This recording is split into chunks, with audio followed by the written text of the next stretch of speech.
Hello everyone, welcome to this video discussion on subjects and methods of presenting the art. This video focuses on the discussion of the different subjects that may be used in doing a masterpiece and the different methods that could be utilized in order to produce a masterpiece. Subjects and methods of presenting the art. A specific artwork can be presented in a specific subject and method. And so this emphasizes that there is flexibility in terms of the subjects that can be used in creating a masterpiece. And if you are an artist, you could also utilize a variety of methods in order for you to put your artistry into your masterpiece. First one, let's talk about the different subjects of art. The subjects of art are any identifiable object, individual, thing, place, or event in a work of art. So when you say subject of art, this is the focus of your masterpiece. So first subject of art is when we talk about the scapes. Okay, we have the landscapes, seascapes, and cityscapes. Landscapes are a genre of art that captures a scenic view. Okay, whereas a cityscape is a work that showcases aspects of cities, while seascapes refer to artworks that depict the sea. Now, when making this as your subject, it is somehow challenging in a way that you will have to use different elements. And then the different elements and principles of art will have to be used as well, considering that there is variety. There is also richness of elements present in this kind of subject. Another thing that is good about using this as a subject is the fact that it paints realities, meaning it shows you what you can actually see. May it be scenic or not, may it be something that you are facing at the moment of you doing the masterpiece or something that is out of your imagination. Now, what's good about this one is that it's available, meaning you can just roam around the environment and then look for landscape, seascape, or cityscape, which could be used as your subject for the masterpiece. Another is animals. Along with the human form, animals were subject of the earliest art ever created. And this is highly evident in the cave arts that were discovered in the previous times or in the previous eras. Now, again, animals are also a good subject because aside from the fact that there could be the utilization of different elements and principles of art, animals are also accessible, meaning you can use them as your subject because you could readily see them around us. Okay, so you could also use them as the focus of your masterpiece. Another available subject that artists could use as a subject is human figure, okay, different portraits or couples. Immanuel Kant refers to the human figure as the ideal of beauty. That is why many people have become so interested in painting portraits or human figures. One good example for this is the famous artwork of Leonardo da Vinci entitled Mona Lisa. Okay, this one is a human figure of a woman. We also have everyday life or genre, painting of scenes from everyday life of ordinary people in work or recreation depicted in a generally realistic manner. So it could be any daily human activity. So let's say you would want to paint a mother and a child in a public market, okay? Or the hustle of daily commute in a city. So that could be a good subject for everyday life or genre. Next one, we have still life, a painting or drawing of an arrangement of objects, typically including fruit and flowers, and objects contrasting with these in textures such as bowls and glassware. So still life pertains to subjects which are inanimate, those that you can look at while doing the painting or the masterpiece. So it's not moving, so definitely you can focus on the details. And then you also have image of divinity. So any artwork that has a Christian or biblical theme, such as the Pieta by Michelangelo, is an image of divinity as the subject. And then you also have narration and historical.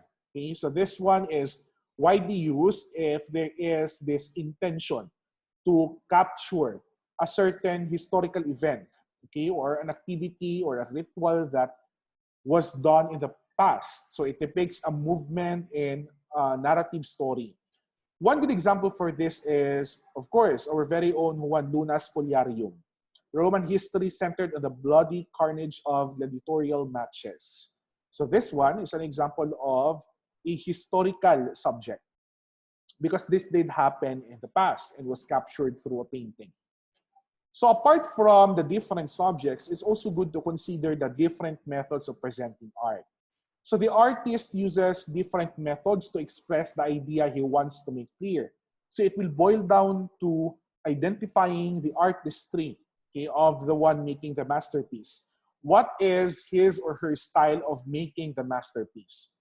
So first one, we have realism. So from the word itself, real, it is the attempt to portray the subject as is. One thing that is very important with realism is, of course, the incorporation of details as if they are present in a real object or subject. So in this case, it's very important that the artist focuses more on the details so that the subject or the masterpiece as a whole would appear realistic. One good example for this is a realistic painting of Cristiano Ronaldo.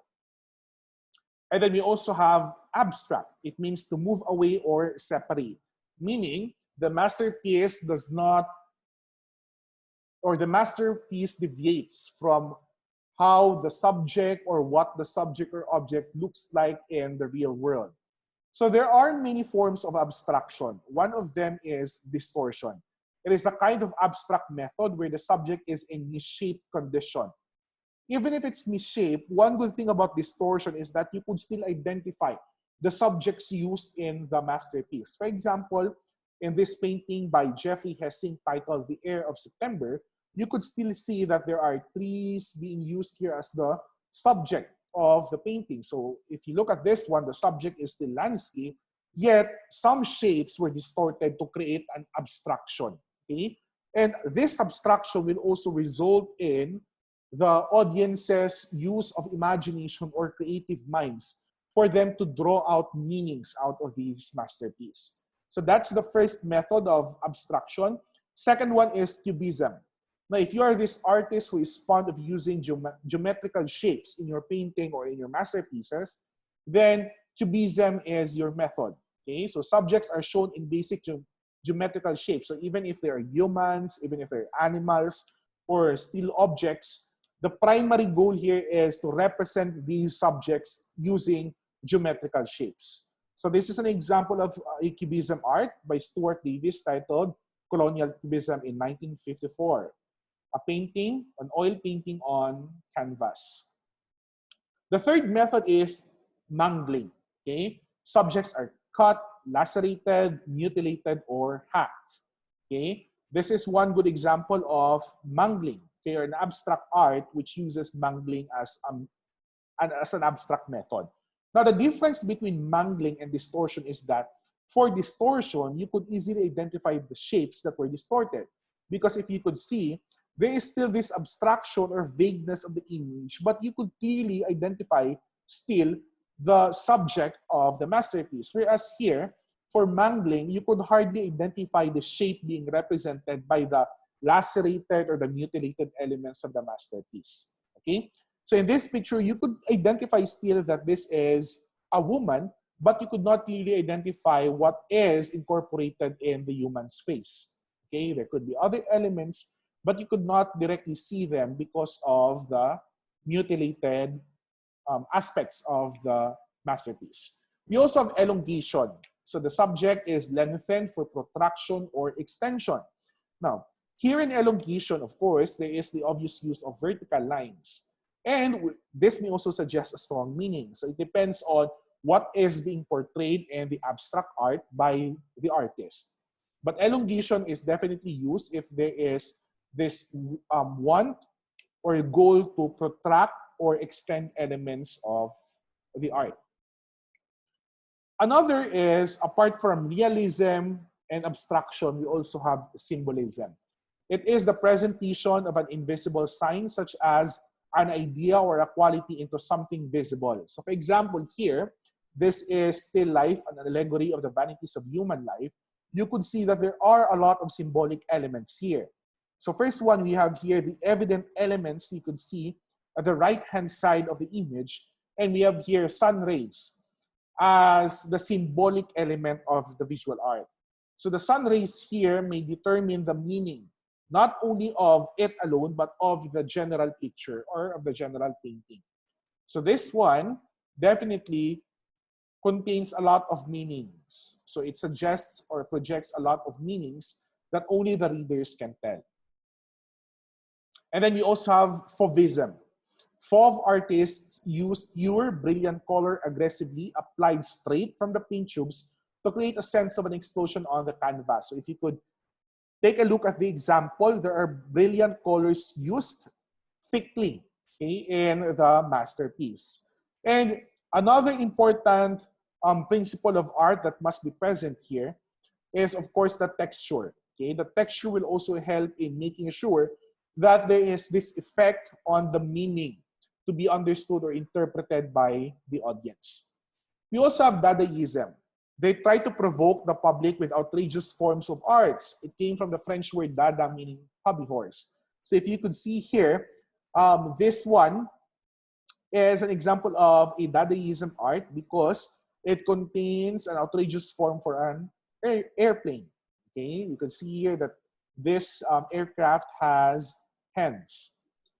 We also have futurism. So from the word itself, futurism, it draws inspiration from future works of art. Its works aims to capture the speed and force of modern industrial society and to glorify the mechanical energy of modern life.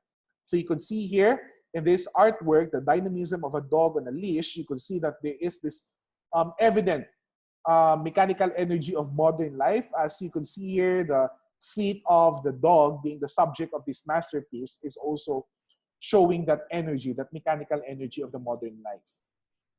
Apart from those that I mentioned, we also have surrealism. They claim to create a magical world more beautiful than the real one through art.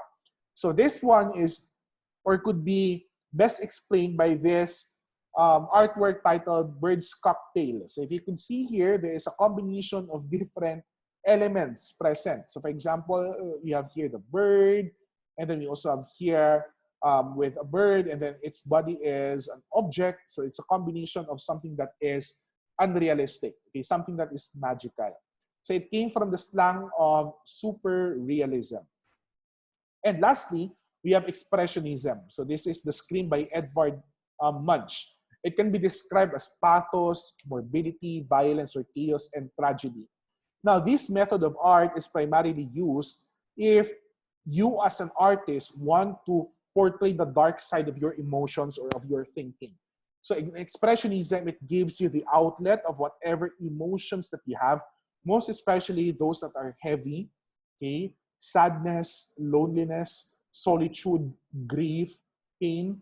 All of these could be channeled through an expressionistic art. So expressionism comes handy for those artists who wish to express the dark side of their feelings or emotions, or those artists who wish to allow their audience to feel also their tragedy, okay? Their heavy emotions, their pain, their grief, or their sorrows. So those are the different methods of art, and I also discussed the different subjects that you can use when making an art, okay, or a masterpiece. Now, again, I'd like to emphasize that first, when making an art, you need to choose wisely your subject.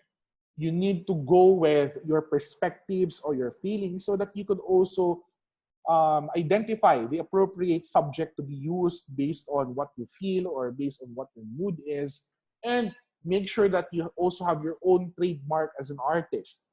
What style or method would you want to use, which will somehow tell you or tell people or tell your audience more about your personality as an artist. So again, subjects and methods will be very helpful in creating a deeper understanding of how arts work in our society. So if you have any questions regarding this video discussion, can you post them on the open forum? Thank you very much for watching this video discussion.